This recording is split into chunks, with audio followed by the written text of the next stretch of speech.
What's going on YouTube? It's your main man Otaku Zaku here today. I know my glasses are crooked, don't judge me. I like to sleep with them on. That's besides the point. I come to you with a new weekly anime review, and over here in this YouTube channel that I do for fucking fun, even though I know it's not as popular as I want it to be, but I digress.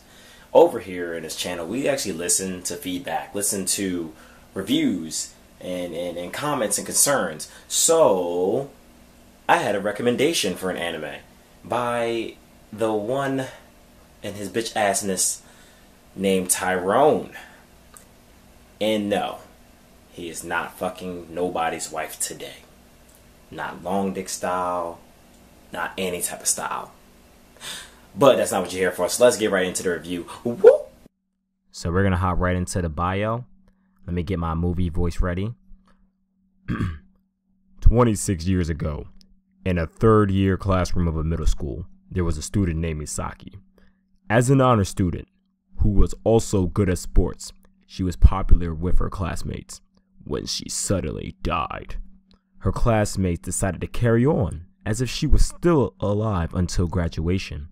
Then, in the spring of 1998, a boy named Sakibara Koichi transfers to the class, and he grows suspicious of the fearful atmosphere in that classroom.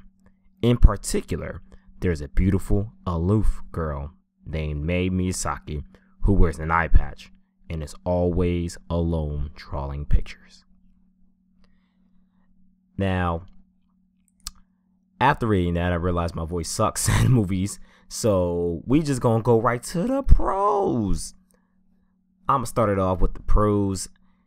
Another's outro is pretty relaxing to listen to after every intense episode that happens.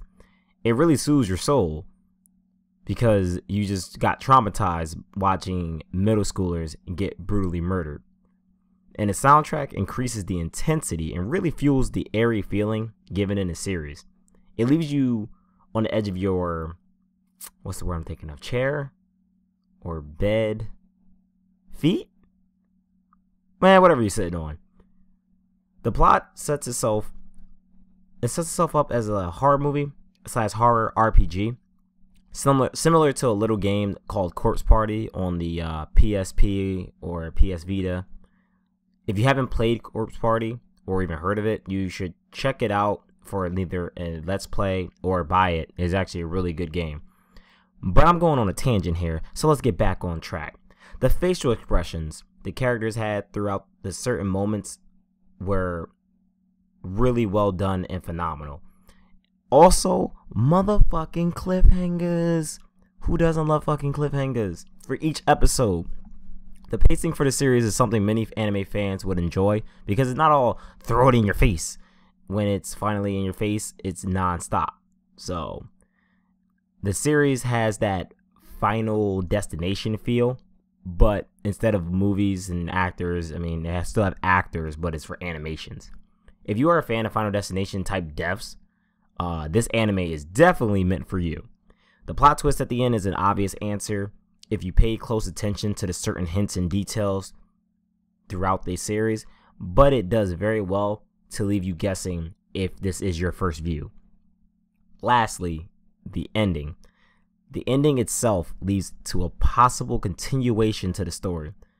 However, it is unlikely due to the fact that this anime has been out for multiple years now and a movie adaptation was released a while back. So I consider it a pro, but it could be a con. And speaking of cons, here we are. Another's outro was great. See, that's not a con. What's the con was the intro. The intro was not that good. I found myself skipping the intro very often, and not just for the story and plot reasons. It was actually something I just didn't really enjoy. The main character can be very annoying because he asks a lot of questions, and I mean a lot of stupid, I call them confirmation questions. Stuff like, are you sure? And what makes you say that? Those type of questions that you hate to be asked, and I hate to hear them, is really annoying. This was a pro, But cliffhangers can also be a con to many who can't sleep, knowing the fact that the remaining questions in their mind is keeping them awake at night. So I consider cliffhangers a blessing and a curse, but people can view it as more of a con as well if they wanted to. The pacing would leave many newbie anime fans bored. So for those who are new, you have to bear in mind that you're going to have to go through the dry spell of dialogue and plot before something really flashy happens. Also, the cheesy dialogue in the series is similar to the cheesy one-liners you actually hear in horror movies, like slasher flicks in the 2000s. I'm not playing, you'll understand when you see it. The title cards for the next episodes have that perplexed meanings. Here's a few. At the end, they would be like, here's the couple scenes for the next episode, and then the dude be like, rough sketch, or bone work, or put flesh, or fear joint. How does that make any sense for the next episode? I don't get it. The main character is voiced by Greg Ayers, who voiced Ganta in Dead Man Wonderland. If you watch that series, I have not, and there's a reason why. His voice as a lead role usually turns me away from the anime. So if you watch this anime, I would probably recommend you watch this subbed and not dubbed. Don't get me wrong, he's a good person, probably, but he's not like his brother, and I'm not appealed by his voice. There are also a lot of characters to remember, and it may be hard for you to keep up if you do watch this sub, and it's even hard for me to keep up, and I've been watching anime for years. Keep that in mind. Next is the use of amnesia. I know it's a story driven and people may forget type of plot, but you're telling me that everyone has memory loss? I gotta say, can you just use the excuse that it's too painful to remember instead of I forgot? Because literally, that's the only phrase you're going to keep hearing. I'm sorry, I forgot. I'm sorry, I don't remember. I'm sorry, stuff happens. Character development is really visible. I mean that it's all on the surface level, and that's not good for like people who like some more backstory. In fact, if they made this a little longer, it would have had a similar feel to that of the beloved Fullmetal Alchemist series. And lastly, this is a con, but it can be viewed as a plot twist. It's the plot twist at the end. I enjoyed it, but it doesn't mean everyone else will, especially since it's like kind of like a M. Night Shyamalan type of plot twist. Now, come all to your favorite part of the video. It's the hit the blunt questions and statements. So let's get into it. Number 1.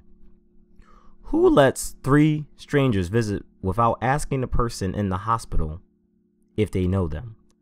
I don't even know these people, but sure, let them in and stare at me. Number 2. If I knew the basement contained dead bodies and a crazy looking girl told me her other half was there, I'm getting the flip out immediately. Number 3. Who wakes up at 5:28 a.m.? Pop or no pop? You wake me up that early, we gotta fight. Number 4. I've counted the seats available. There was only one free on the right hand side. How he get the seat all the way in the back on the left hand side? Number 5. After all these mysterious deaths, why are we still going to school? I'm transferring. Number 6. So we not gonna address the fact that my man has stalker tendencies as he followed Misaki all the way home? Nah. Okay. Number 7. Main character's phone keeps breaking up during his calls. Think it's time to switch your provider. Number 8. The teacher that committed seppuku, or if you don't know, that's suicide, could have just retired and ran away. I mean, killing yourself after you're killing your mom, by the way, which is a fucking asshole thing to do, is a douchebag move. So, that's kind of fucked up. Number 9. No way blood squirt like that. Animes need to stop lying about blood squirting everywhere and just gushing out immediately. And what the flip is the ambulance gonna do? They can't bring him back to life. Did you not see him pierce his neck with the blade and like just literally go to town on his neck? Number 10. Living with your mom at an adult age does not make you a bachelor. It makes you dependent. If this is valid, then the term bachelor has lost its meaning significantly. Number 11.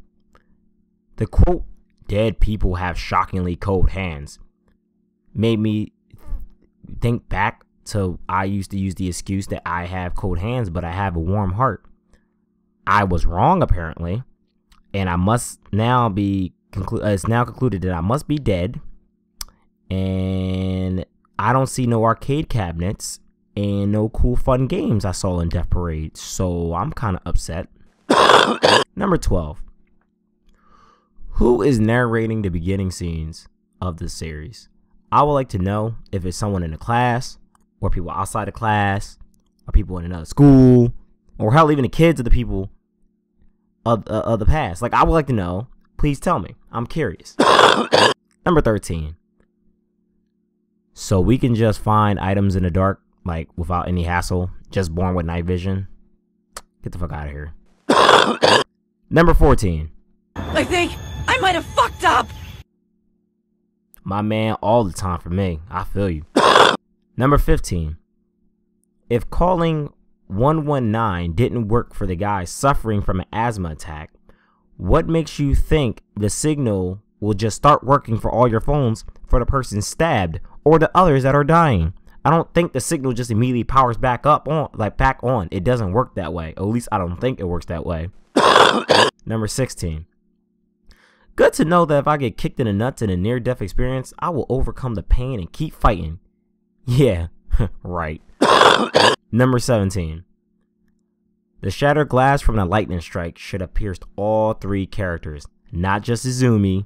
They were all in the same spot. I gotta call BS on that one. Number 18. How everyone dodging knives? Like, how is everyone dodging every knife lunge possible? I think that makes no sense. Like, everyone just took knife dodging 101. Is that a class at the school? Did they train you for that shit? That'd be pretty cool. I want to go to that class. Number 19. Masaki knew the entire time that the person was the dead person.